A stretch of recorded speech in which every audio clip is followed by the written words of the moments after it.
আসসালামু আলাইকুম, কেমন আছেন সবাই? আশা করি ভালো আছেন। নতুন যারা সৌদি আরবে বাইক দিয়ে ফুড ডেলিভারি কাজ করতে আসতে চাচ্ছেন, তাদের উদ্দেশ্যে একটা মেসেজ দিচ্ছি। সেটা হচ্ছে, আসার আগে অবশ্যই আপনি ভালোভাবে বুঝে শুনে তারপর আসবেন। কেন এই কথাটা বললাম? গতকালকে আমার রুমমেট ফাইনাল এক্সিট লাগিয়ে দেশে চলে গেছে। সে আসছে প্রায় ৬-৭ মাস হবে, ৭-৮ মাস হবে, এরকম হবে। সো এই ৭-৮ মাসে আমার মনে হয় একবার ২বার টার্গেট ফ্লাপ করছে।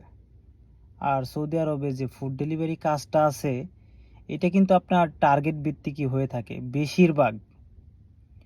সো টার্গেট ফ্লাপ না করতে পারলে আপনি কিন্তু টাকা পাবেন না, বেতন পাবেন না। সো সে ৭-৮ মাস যাবত আসছে, হয়তো ১-২ মাস টার্গেট ফ্লাপ করতে পারছে, স্যালারি পাইছে।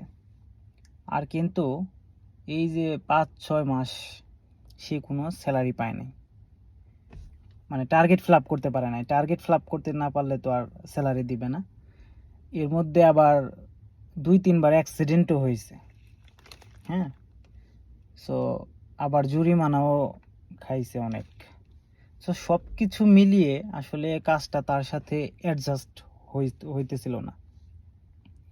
সো যার কারণে সে কিন্তু কালকে ফাইনাল এক্সিট লাগিয়ে দেশে চলে গেছে। সো তার আসতে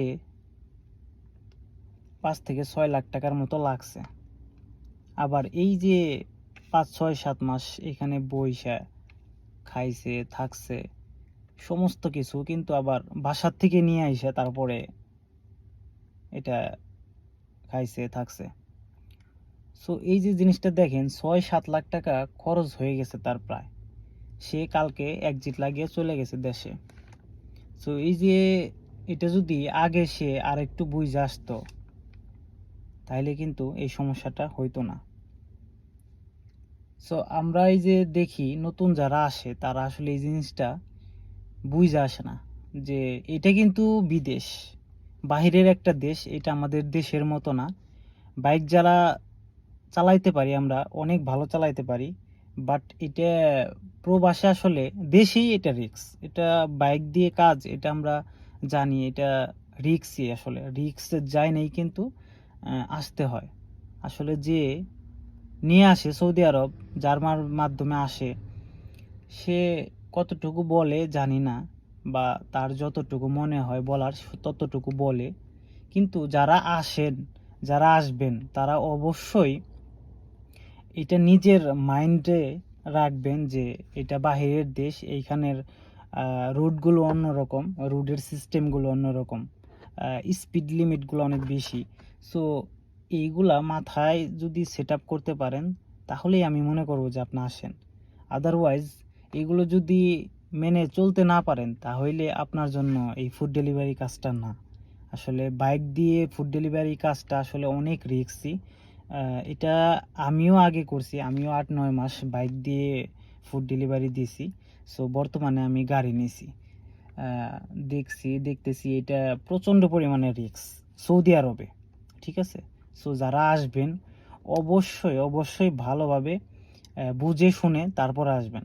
কারণ আপনি ৬-৭ লাখ টাকা খরচ করে আসলেন, আসার পরে আপনি ১ টাকাও তুলতে পারলেন না, আবার দেখা গেছে আপনি দেশে চলে যাইতেছেন, তাইলে এই টাকাটা আবার পরবর্তীতে কি তুলতে পারবেন?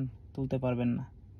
সো ভাই, আপনারা যারা আসবেন এই ফুড ডেলিভারি কাজে বাইক দিয়ে, অবশ্যই বুঝে শুনে আসবেন। এবং যারা করতে পারবেন যে না ইনশাল্লাহ আমি করতে পারবো, অনেকেই করতেছে, আমি ৭-৮ মাস করছি। সো এটা রিস্ক জেনেও অনেকে করতেছে, ঠিক আছে? সো এইটাই, আপনারা যারা আসবেন অবশ্যই একটু বুঝে শুনে তারপর আসবেন। ধন্যবাদ সবাইকে। ভিডিওটি ভালো লাগলে অবশ্যই শেয়ার করে দেবেন।